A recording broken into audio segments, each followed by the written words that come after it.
दोस्तों, कहानी का पूरा आनंद लेने के लिए कहानी को पूरा सुनें और कहानी पसंद आने पर चैनल को सब्सक्राइब और वीडियो को लाइक ज़रूर करें। तो चलिए शुरू करते हैं आज की कहानी। प्रियंका कैलेंडर देखते हुए 3 दिन बाकी हैं जनाब सालगिरह के।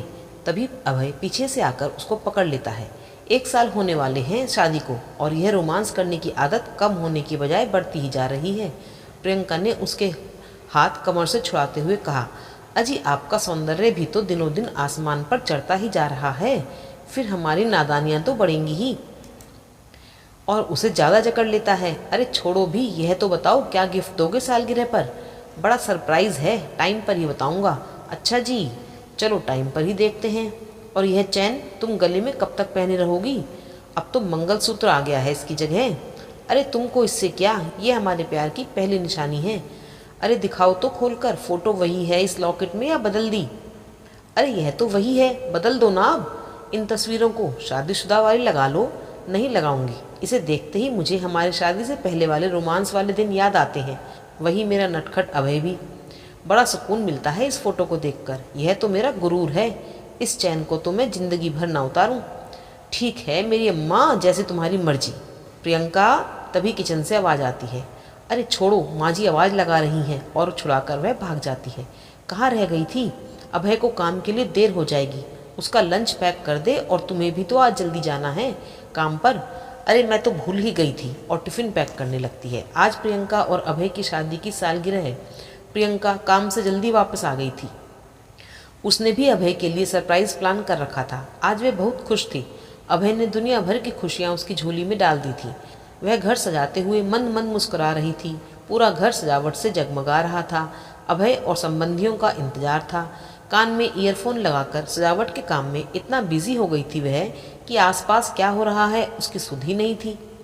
काम निपटाकर रेस्ट करने के लिए धड़ाम से सोफे पर बैठी और सोचने लगी, अम्मा जी के बाजार से आने से पहले ही तैयार हो लेती हूँ, नहीं तो फालतू की चिक चिक करेंगी। टीवी चलाकर न्यूज़ चैनल लगाया और यह क्या, दहशत भरी खबर। शहर के नज़दीक वाले सबसे बड़े बांध पर किसी ने बम लगा दिया था और बड़ा ब्लास्ट हो चुका था। पानी आसपास के क्षेत्र में बड़ी तेजी से फैल रहा था। वो किसी अनजान डर से सहम गई। उसके हाथ पांव फूल गए। वो भागी भागी छत पर गई। लोगों में दहशत मची हुई थी, अफरा तफरी मची हुई थी। लोग इधर उधर भाग रहे थे। कुछ लोग मकानों की सबसे ऊंची मंजिल पर चढ़े हुए थे।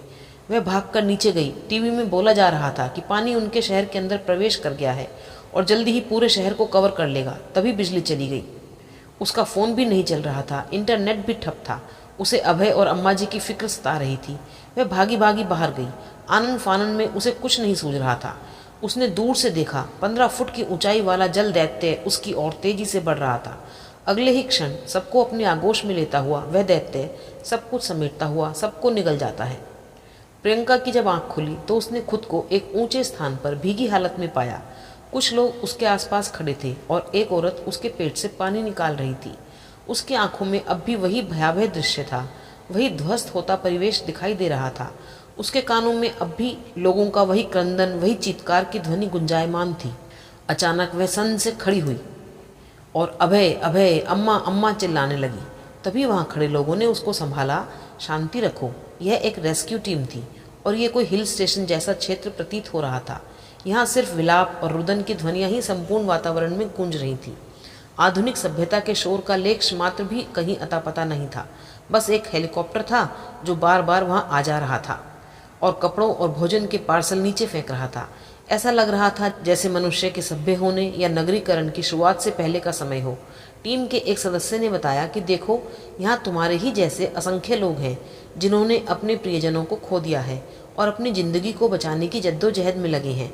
खाने के लिए स्ट्रगल कर रहे हैं। कुछ लोग नंगे बदन जमीन पर लेटे थे। उनके पेट पर प्लेट रखी गई थी ताकि जायजा लेने वाले हेलीकॉप्टर में बैठी टीम के सदस्य उनके खाने की ज़रूरत के बारे में समझ पाएँ। उसने लोगों को चिकार भरी आवाज़ें सुनी। अरे यह कैसी नई दर्दनाक दुनिया थी। ना किसी के पास अपने प्रियजनों की फ़ोटो थी जिससे कि उन्हें ढूंढा जा सके, ना किसी के पास मोबाइल फ़ोन, ना यहाँ इंटरनेट, ना डाक तार की कोई सुविधा। सारा कुछ इस त्रासदी से छिन्न भिन्न हो गया था। अचानक उसे अपने गले में पड़ी चैन की याद आई। उसने देखा वह सुरक्षित थी। उसने उसके लॉकेट को खोलकर देखा। तस्वीर अभी भी सही सलामत थी। तस्वीर देखकर प्रियंका फूट फूट कर रोने लगी। घायल हिरनी की भांति अभय अभय करते हुए भाग भाग कर शिविर के एक एक व्यक्ति का मुंह उठाकर देखने लगी। उसके सीने में एक हुक सी उठ रही थी। बचाव टीम उबले हुए चावल बांट रही थी। लोग अपनी भूख शांत करने के खातिर उन चावलों के ऊपर टूट पड़े। हाय रे जिंदगी, तुझे ऐसे भी जीना पड़ेगा। उसके मुख से एक ठंडी श्वास निकल गई। जब से अभय उसके जीवन में आया था, उसके बिना जीने की उसने कभी कल्पना भी नहीं की थी। उसके कपड़े भीगे हुए थे। रेस्क्यू टीम ने उसको त्रासदी से अप्रभावित अन्य शहरों के लोगों द्वारा दान किए गए कपड़ों की एक जोड़ी दी। वह जेंट्स कपड़े थे। यह वो समय था जहाँ कपड़ों की संरचना मायने नहीं रखती थी। स्त्री पुरुष बिना किसी ओट या आड़ के अपने कपड़े बदल रहे थे। यहाँ वासना किसी की आंखों में तो क्या, किसी के हृदय तक में भी न थी। यह आपदा सभी व्यसनों को भी अपने साथ ले गई थी। उसने भी ऐसे ही सबके सामने कपड़े बदले। उसने टीम को अभय की फोटो दिखाई और कहा कि यह मेरे पति हैं, इनके बारे में पता कीजिए प्लीज। टीम ने फोटो को देखा और कहा, डोंट वरी मैडम, हम आपके पति को तलाशने की पूरी कोशिश करेंगे। आप शांति रखिए, वह जरूर मिल जाएंगे। आखिर भूखी कब तक रहती? अभय से मिलना है तो जिंदा तो रहना ही पड़ेगा, और जिंदा रहना है तो कुछ ना कुछ तो खाना पड़ेगा। उसने भी कुछ चावल अपने हाथ पर मांग लिए, क्योंकि वहाँ कोई बर्तन तो उपलब्ध था नहीं और सभी हाथ पर ही खा रहे थे। मन महसूस कर खाया। कुछ दिन लगे उसे संभलने में। बचाव केंद्र द्वारा और लोगों को शिविर में लाया जा रहा था और वह भी उनकी टीम में ही शामिल हो गई। वह घायल लोगों की मदद करती, खाना खिलाती, उनको सांत्वना देती। वहाँ बहुत से ऐसे लोग थे जो अपने प्रियजनों से बिछड़ गए थे और अकेले पड़ गए थे। यह अत्यंत पीड़ादायक था। सरकार से निरंतर सहायता की मांग की जा रही थी। अप्रभावित क्षेत्र वाले लोग भी अपने सामर्थ्य के अनुसार अपना योगदान दे रहे थे। पानी में गायें, भैंसें, बकरियां और मृत लोगों के शव और टहनियां तैर रहे थे। चारों ओर टूटे पेड़ व खंडहर नजर आ रहे थे। यह दृश्य असहनीय था। उसने अपनी आंखें बंद कर ली। उसने बचाव टीम से प्रार्थना करी कि वह जिस शहर की है वहां जाने की इच्छुक है, पर टीम के सदस्यों ने बताया कि सैटेलाइट के जरिए सिटी की अवस्था का जायजा लिया जा रहा है। जिस शहर की आप हैं वहाँ सब कुछ तहस नहस हो चुका है। डैम टूटने के कारण सारा प्रदेश समतल हो गया है। वहाँ जाने पर पाबंदी लगा दी गई है और पानी अब भी बह रहा है। आप वहाँ नहीं जा सकती। प्रियंका को और ज़्यादा अवसाद व पीड़ा ने घेर लिया। खैर, जैसे तैसे करके उसने अभय के मिलने की आस में अपने आप को संभाल लिया। वह बचाव टीम के साथ काम करती हुई अन्य शहरों में भी जाती। वहाँ भी हर चेहरे में अपने हमसफ़र, अपने प्रेमी, अपने जीवन साथी अभय को ही तलाशती। उसे अपने अन्य किसी रिश्तेदार की बिल्कुल ध्यान नहीं था। एक दिन वो टीम के साथ कुछ सामान लेने किसी अन्य त्रासदी से अप्रभावित शहर में गई। वहाँ उसने लोगों के हाथों में मोबाइल देखा। यहाँ इंटरनेट सेवा, रेडियो सेवा सब कुछ पहले की तरह ही संचालित था। उसने कर्मियों को अपना लॉकेट खोल के दिखाया और गिड़गिड़ाते स्वर में बोली, यह मेरे पति हैं, बाढ़ में खो गए हैं, इनको ढूंढने में मेरी मदद कीजिए प्लीज़। उन्होंने अपने मोबाइल में वो फ़ोटो ली और इंटरनेट पर वायरल कर दी। डोंट वरी मैडम, आपके पति अगर जिंदा हुए तो जल्दी ही मिल जाएंगे। इस बात ने उसके सीने पर भाले सा प्रहार किया। वो लगभग चीखते हुए रुदनग्रस्त स्वर में बोली, मेरा अभय जिंदा है। मतलब क्या है तुम्हारा बोलने का? टीम के सदस्य उस अवसाद ग्रसित प्रियंका को खींचते हुए बाहर लाकर गाड़ी में बिठा जाते हैं। चलिए मैडम, हमें चलना है। अब आपके पति जल्दी ही मिल जाएंगे। भगवान पर विश्वास रखिए और अपना हौसला बरकरार रखिए। समय गुजरता रहा। पीड़ित लोगों ने अपने अपने जीवन से समझौता कर लिया।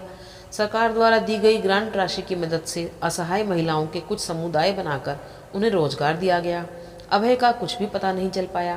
प्रियंका भी एक हिल स्टेशन पर बेकरी वाले एक महिला समुदाय में शामिल हो गई और वहीं रहकर अपना जीवन व्यतीत करने लगी। वह यहाँ पर डबल रोटी बनाती, केक बनाती, असहाय लोगों की सहायता करती। हर व्यक्ति जिससे भी उसकी भेंट होती सबसे अभय के बारे में पता लगाने की कोशिश करती। अभय को ढूंढने की यथासंभव कोशिश करती रहती। उसके अटूट प्रेम और विश्वास को यकीन था कि उसका अभय अभी जिंदा है। उसने अपना सारा जीवन जो उसी के नाम लिख रखा था, वह उसका अंतिम सांस तक इंतजार करेगी। यही अब उसका लक्ष्य बन चुका था। अभय के एकमात्र फोटो जो उसके लॉकेट में थी, उसे ही देख देख कर वह यह इंतजार रूपी कठिन तपस्या करती रही। वह जानती थी कि एक न एक दिन उसे उसकी तपस्या का फल जरूर मिलेगा। दिन गुजरते गए, फिर महीने, फिर साल, फिर सालों गुजर गए। इस दरमियान उसके संपर्क में आए लोगों, दूर शहर से आए पर्यटकों या जिस भी प्राणी से उसकी भेंट हुई, उनमें से ऐसा कोई भी नहीं था जिससे कि उसने अभय की चर्चा ना की हो। पर किसी से भी उसे कोई संतुष्ट जानकारी नहीं मिल पाई। सभी उसकी दुख भरी दास्तां सुनते, उसे सांत्वना देते, दिलासा देते और चले जाते। क्या वह अभय का इंतजार करके ठीक कर रही थी? क्या उसने गलत राह चुनी थी? क्या उसे अभय को भूल जाना चाहिए था और अपनी नई जिंदगी की शुरुआत कर लेनी चाहिए थी। क्या उसकी तपस्या उसको सही दिशा में ले जा रही थी? जी हाँ, तपस्या तो वह शक्ति है जो पत्थर में भी प्राण फूंक दे। आखिरकार 20 वर्ष बाद उसकी तपस्या ने अपना रंग दिखाया। अचानक एक दिन जब दुकान बंद करने का टाइम हो रहा था, तभी लड़कों के एक झुंड ने उसकी दुकान में प्रवेश किया। ये एक स्कूल के विद्यार्थियों का झुंड लग रहा था। उस ग्रुप में 17-18 वर्ष का एक लड़का था, जो रंग रूप में, नैन नक्श में, चाल ढाल में अभय का प्रतिरूप लग रहा था। प्रियंका ने उस लड़के को देखा और इसी तरह बस एकटक देखे ही जा रही थी, जैसे सदियों से अतृप्त नेत्रों की प्यास बुझा रही हो। आंटी, बटर केक मिलेगा क्या? एक लड़के के पूछने पर उसकी तंद्रा भंग हुई। वह वर्तमान में आई। वैसे तो वो केक नहीं था उसके पास जो उनको चाहिए था, फिर भी उसने कहा, हाँ बैठो बेटा, जरूर मिलेगा, बैठो, इधर चेयर पर बैठो। बातों बातों में उसने उस लड़के से भी बात की जो अभय जैसा दिख रहा था। उसकी आवाज़ भी उसे मंत्रमुग्ध कर रही थी। उन सभी को भी प्रियंका के प्रति आत्मीयता का भाव महसूस हुआ, क्योंकि वह उनसे बहुत ही ममतामयी और मिलनसार तरीके से पेश आई। या यूं कहिए, लोगों की सहायता करते करते वह ऐसे व्यवहार की आदी हो चुकी थी। प्रियंका ने उनके बारे में और भी ज्यादा जानना चाहा। उनकी वार्तालाप से ज्ञात हुआ कि वह विद्यालय की तरफ से अपने अध्यापक के साथ भ्रमण के लिए इसी हिल स्टेशन पर आए हैं और अभी 2 दिन और रुकेंगे।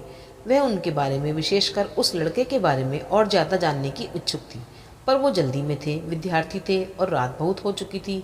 अगर अनुशासन के विरुद्ध जाते तो अध्यापक द्वारा सजा दी जा सकती थी। प्रियंका ने ज़्यादा ही जोर देते हुए कहा कि कल मुझसे मिलने जरूर आना। और बटर केक नहीं था, स्पंज केक पैक किया है, नहीं तो जाकर बोलोगे आंटी ने धोखा किया। वे मुस्कुरा दिए। इतने सत्कार से तो वे कोई भी केक खा लेते। प्रियंका ने केक के पैसे भी नहीं लिए, बोली, इकट्ठे ही दे देना, बाद में भी तो आओगे। वह उनको दोबारा दुकान पर आने के लिए मौका दे रही थी, ताकि उस अभय जैसे दिखने वाले लड़के से संबंधित सारी बात जान पाए। उन्होंने कहा, आंटी जरूर आएंगे, और चले गए। वर्षों बाद वह आज उत्साह से भर गई थी। उसका मन नाच रहा था, झूम रहा था। किसी अनजान खुशी के मिलने की इंतजार में उसे सारी रात नींद नहीं आई। उसे यकीन था कहीं न कहीं वह लड़का अभय से संबंधित जरूर है, या फिर भगवान का करिश्मा। अगले दिन वो सब कुछ पूछ लेगी। उसको उसके आज तक के सारे प्रश्नों के उत्तर जरूर मिलेंगे। उत्सुकतावश अगले दिन सुबह जल्दी ही दुकान खोल ली थी प्रियंका ने, पर वे नहीं आए। दुकान पर पर्यटकों की भीड़ रोज की तरह ही लगी रही। सारा दिन काम करते करते भी उसकी नज़रें दरवाजे पर ही टिकी रहीं। कहीं घूमने में व्यस्त हो गए होंगे, उसने सोचा। अपने मन को तसल्ली दी। शाम को उनके इंतजार के कारण दुकान भी देर से बंद करी और यह सोचकर सोई कि लड़के 2 दिन हैं यहाँ, जरूर कल आ जाएंगे। अगले दिन का इंतजार करते करते सो गई। अगले दिन वह दुकान पर गई, अपने दैनिक कामों में व्यस्त हो गई। आखिरकार दोपहर को वह लड़कों का ग्रुप आया। वो टेबल के साथ लगी चेयर्स पर बैठ गए। कौतूहलवश प्रियंका उनकी भाग भाग कर सेवा करने लगी। उनसे इस तरह घुल मिल गई कि उनको भी वह अपनी सी प्रतीत हुई। उसने मौका देखकर अभय जैसे दिखने वाले लड़के से वार्तालाप शुरू की। उस लड़के की बातों से पता चला कि उसका नाम गणेश है। उसने अपने गांव का नाम भी बताया। उसके माता पिता के बारे में पूछने पर उसने बताया कि वह दोनों समाज सेवी हैं। उसने कहा, मेरे पिताजी ने अपने ज्ञान से हमारे गांव को रोशन कर दिया है। कई संस्थाएं भी चलाई हैं और लोगों को जागरूक करके उनकी गरीबी व अनपढ़ता को भी दूर किया है। मेरी माताजी भी उनका पूर्ण सहयोग करती हैं। वह उसकी बातों से प्रभावित हुई। उसे यह समझने में देर नहीं लगी कि उस लड़के का पिता उसका अभय ही है। फिर भी वो अपने मन को तसल्ली देने के लिए उसने पूछा, क्या नाम है तुम्हारे पिताजी का? तो उसने बताया, अभय शर्मा। अभय शर्मा? प्रियंका के मुंह से अनायास ही निकल गया। जी हाँ, और मैं गणेश शर्मा। वह सन्न रह गई। ये सुनने के बाद उसके कान में सन्नाटा पसर गया। तरह तरह के विचार आने लगे। क्या कमी थी अभय मेरे प्यार में कि तुमने दूसरी शादी कर ली? मुझे ढूंढा तक नहीं? क्या कारण था कि मेरा इंतजार तक नहीं किया? क्या मुझसे भी ज़्यादा प्यार करने वाली मिल गई तुम्हें? क्या इतना ही प्यार था तुम्हारा मेरे प्रति? ना जाने कितने ही ऐसे सवाल उठ रहे थे उसके मन में, पर इन सवालों के उत्तर तो अभय से मिलने के बाद ही मिल सकते थे। इसीलिए उसने अपने आप पर संयम रखने की चेष्टा की, क्योंकि अपने सवालों के जवाब पाने के लिए शांति रखने जैसा बर्ताव करना जरूरी था। और झूठा मुंह बनाते हुए शांत स्वर में बोली, मैं भी एक समाज सेवी हूँ। मैं इतना प्रभावित हुई हूँ आपके माता पिता के सामाजिक कार्यों से कि एक बार जरूर मिलना चाहूँगी उनसे। उन्होंने बताया कि वह आज शाम को ही वापस जा रहे हैं। आप हमारा पता ले लीजिए और आ जाइएगा हमारे गांव में जब भी मन करे। गांव पहुंचकर किसी से भी पूछ लीजिएगा मेरे पापा के बारे में। उनका नाम सुनकर कोई भी आपको खुशी खुशी से हमारे घर तक पहुंचा देगा। गणेश बोला। पर अब प्रियंका को और इंतजार नहीं करना था, या उससे नहीं हो पाएगा। उसने कहा, बेटा, अगर तुम्हारी टीचर को संकोच ना हो तो मैं अभी तुम्हारे साथ चलना पसंद करूंगी। मुझे बहुत उत्सुकता है उनसे मिलने की। बाद में न जाने क्या हो, और मेरे पास इस समय में ज़्यादा काम भी नहीं है। जी, हम सर से बात करके आपको बता देंगे। आप अपना नंबर दे दीजिए। अगर सर ने हाँ कह दी तो हम आपको बता देंगे। आप तैयार रहना शाम तक। उसके अध्यापक को उसके साथ चलने से कोई आपत्ति नहीं थी। उसने जल्दी जल्दी अपना सामान पैक किया और मन में एक आस लिए उनके साथ रवानगी की। सफ़र बहुत लंबा था। रेलगाड़ी द्वारा तय किया गया। कुल 2 दिन लगे। एक निश्चित स्थान पर पहुंचकर ग्रुप के सभी सदस्यों ने आपस में अलविदा कहा और अपने अपने अलग मार्ग पर अग्रसर हो गए। प्रियंका और गणेश ने सभी साथियों व अध्यापक को अलविदा कहा और अगले गंतव्य के लिए साधन खोजने लगे, क्योंकि गणेश का गांव अभी भी बहुत दूर था। काफ़ी मशक्क़त के बाद उनको एक साधन मिल ही गया। कुछ घंटों बाद गणेश ने सवारी को रुकवाया और वह उन्हें एक मुख्य मार्ग पर ही उतार गया। यहाँ तो कहीं कोई गांव नहीं है गणेश, प्रियंका ने कहा। आंटी, मेरे गांव तक कोई साधन नहीं जाता। अब हमें कुछ दूर पैदल ही चलना पड़ेगा। कोई बात नहीं, और पगडंडी के रास्ते हो लिए। मेरे पिताजी भी समाज सेवियों से मिलने को सदा आतुर रहते हैं। वह आपसे मिलकर बहुत ही खुश होंगे। देखना, मैं भी उनकी वही खुशी देखना चाहती हूँ। क्या? कुछ नहीं। गणेश रास्ते भर बातें करता चलता जा रहा था। उसको नहीं खबर गणेश उससे क्या क्या बातें कर रहा था, लेकिन उसकी आवाज़ उसे बहुत लुभा रही थी। खैर, आखिरकार एक निश्चित समय पर वह गणेश के साथ उसके घर पहुंच गई। एक छोटा सा गांव, पर गांव के दूसरे घरों के मुकाबले पक्का था। अंदर गई। घर पर उस समय कोई नहीं था। घर में सामान ज़्यादा नहीं था, पर सब कुछ सुसज्जित, सुव्यवस्थित व तरतीब से लगाया गया था। घर की औरत अनुशासन प्रिय प्रतीत होती थी। गणेश को भी अच्छे संस्कार दिए थे उसने। आंटी, आप पानी पिएंगी? गणेश पानी लिए खड़ा था। प्रियंका ने पानी पिया। गणेश अंदर चला गया। अचानक प्रियंका ने दीवार पर एक तस्वीर देखी जिसमें अभय, एक औरत और गणेश था। यह देखते ही उसके संपूर्ण शरीर में बिजली सी कौंध गई। उसे लगा मानो उसका पूरा शरीर एक ज्वाला में परिवर्तित हो गया हो। उसने वह तस्वीर उतारी और एकटक देखने लगी। गुस्से के कारण उसे तोड़ने को हुई। अचानक गणेश बाहर आ गया। उसने उसे पल्लू में छुपा लिया। आंटी, मैं पड़ोस वाली दादी से पूछकर आता हूँ मम्मी पापा के बारे में कि वे कहाँ गए हैं। वैसे उनका किसी न किसी काम से बाहर जाना लगा ही रहता है। ठीक है, प्रियंका ने कहा और वह वहीं बैठ गई। वह ऐसे ही कमरे को देख रही थी कि उसका ध्यान कोने में रखी एक किताब की ओर गया। उसने उठकर किताब हाथ में पकड़ी ही थी कि तभी गणेश बाहर से आ गया। उसने कहा, आंटी, वे 1-2 घंटे में आ जाएंगे, तब तक आप रेस्ट कर लो। आपको कुछ चाहिए तो बता देना। प्रियंका बोली, तुम्हें कुछ खाना हो तो बता देना, मैं बना दूंगी। उन्होंने ठहाका लगाया। अरे आंटी जी, ये बुक, ये तो पापा की है, हिंदी में है, हमको पढ़नी नहीं आती। आप तो पढ़ सकती हो इसे, पढ़ लीजिए आप, इतने टाइम पास भी सही तरीके से हो जाएगा। क्या तुम्हारे पापा ने तुमको हिंदी नहीं सिखाई? हमारे गाँव में कोई भी हिंदी नहीं जानता। सफ़र में थका होने के कारण वह कमरे से बाहर पड़े तख्त पर लेट गया। प्रियंका ने लाल रंग की मोटी जिल्द वाली उस किताब को उठाया और अपनी जगह आकर बैठ गई। उसने मुख्य पृष्ठ को खोला। उस पर हाथ द्वारा बनाया गया अभय का एक छोटा सा पोर्ट्रेट चिपकाया गया था और पुस्तक का शीर्षक था, लौट आओ प्रियंका। उसका रोआ रोआ खिल उठा। अपना नाम पढ़कर वो प्रफुल्लित हो उठी। उसके गाल लाल हो गए। नव यौवन स्फुटित हो गया। उसका अभय अब भी उसको प्रेम करता था। उसका अभय के प्रति विचार गलत साबित हुआ था। उसने ये किताब अपनी प्रियंका की यादों में उसके नाम लिखी थी। भाषा हिंदी थी, इसीलिए छुपा कर नहीं रखी होगी ताकि कोई चाहकर भी ना पढ़ पाए। उसने किताब पृष्ठ दर पृष्ठ पढ़ना शुरू किया। प्रियंका ने पढ़ना शुरू किया। मेरी प्रिय प्रियंका, यह हमारी शादी की पहली सालगिरह का दिन था। मैं काम निपटाकर जल्दी ही घर के लिए निकल पड़ा था। तुम्हारे लिए एक सरप्राइज प्लान कर रखा था मैंने, पर यह क्या, किस्मत को मंजूर नहीं था। कुदरत ने मेरे लिए ही सरप्राइज प्लान कर रखा था। जैसे ही मैं बाहर निकला, पानी के बहाव ने मुझे अपनी गिरफ्त में ले लिया। जब आंख खुली तो मैंने खुद को एक आदिवासी क्षेत्र में पाया। मैंने देखा कि कुछ आदिवासी लोग मेरे इर्द गिर्द खड़े हैं। मुझे उनकी भाषा का एक भी शब्द समझ नहीं आ रहा था। उन्होंने शरीर पर नाम मात्र के कपड़े पहन रखे थे और उन्होंने मुझे एक टूटी फूटी झोंपड़ी के अंदर घास फूस के एक बिस्तर पर लिटाया हुआ था। एक लड़की, जिसको वह सरकी कहकर बुला रहे थे, मेरे माथे और पैरों पर लेप लगा रही थी। मेरे तन पर भी नाम मात्र के ही कपड़े थे। मेरे होश में आने के कारण उनके चेहरे पर खुशी का भाव था। अचानक मैं उठ बैठा और प्रियंका प्रियंका चिल्लाने लगा। वह मेरी कुछ भी बात नहीं समझ पा रहे थे। मैंने उठने की कोशिश की, पर यह क्या, मैं खुद को असहाय महसूस कर रहा था। मेरे पैर और हाथ निश्चल हो चुके थे। मैं रोने लगा। उन्होंने मुझे करुणामयी दृष्टि से देखा और सांत्वनापूर्ण भावों से पुनः लिटा दिया। वह लड़की मेरे माथे पर फिर से लेप लगाने लगी। मुझे राहत महसूस हुई। यह लोग अनपढ़ और गरीब थे। शहरीकरण और आधुनिकता इनके पास दूर दूर तक न आई थी। मुझे बाद में पता चला कि मुझे 2 महीने बाद होश आया था। 1.5 वर्ष तक मैं ऐसे ही निसहाय हालत में पड़ा रहा। कई बार सोचा कि ऐसी जिंदगी से तो मर जाऊं, पर मुझे विश्वास था कि मेरी प्रियंका मेरा इंतजार कर रही होगी। घर पर मेरे सरप्राइज का इंतजार कर रही होगी। वह मुझे कायर समझेगी और मैं अपने ठीक होने तक का इंतजार करने लगा। उस लड़की ने मेरी बहुत सेवा की। ऐसा लगा कि भगवान ने उसे सिर्फ मेरी सेवा के लिए ही पैदा किया हो। वह मुझे सहनशील, धैर्यवान और उज्ज्वला सी प्रतीत हुई। मैंने अपने लिए उसका नामकरण गीता कर दिया। गीता की 1.5 बरस की तपस्या और सेवा की लगन की वजह से अब मैं धीरे धीरे चलने लगा था। मेरे हाथ भी चलने लगे थे। इतने लंबे समय से उनके संपर्क में रहने के कारण मैं उनकी भाषा समझने लगा था, पर अभी सही तरीके से ठीक नहीं हुआ था। उसमें अभी समय था। जब मैं पूरी तरह से ठीक हो गया तो मैंने गीता को कहा कि मैं प्रियंका के पास जा रहा हूँ। 2 साल में मैंने उसके सामने तुम्हारे ना जाने कितने किस्से सुनाए होंगे। उसकी आंखों में आंसू आ गए। मैं उसके आंसुओं का राज न जान पाया, लेकिन उस दिन बहुत तेज बारिश हुई। कच्चा इलाका होने के कारण सब तरफ कीचड़ ही कीचड़ हो गया। मैं जा नहीं सका। उस रात मुझे बहुत तेज बुखार हुआ। कोई भी तरकीब मेरा बुखार कम करने के काम नहीं आ रही थी। मैं घास फूस, पराली और नाम मात्र के कपड़ों में लिपटा सर्दी से कांप रहा था और बेसुध था। गीता से मेरी हालत देखी न गई। उसने एकमात्र जोड़ी अपने कपड़ों की उतारकर मुझ पर ढक दिया, पर फिर भी कोई असर नहीं हुआ।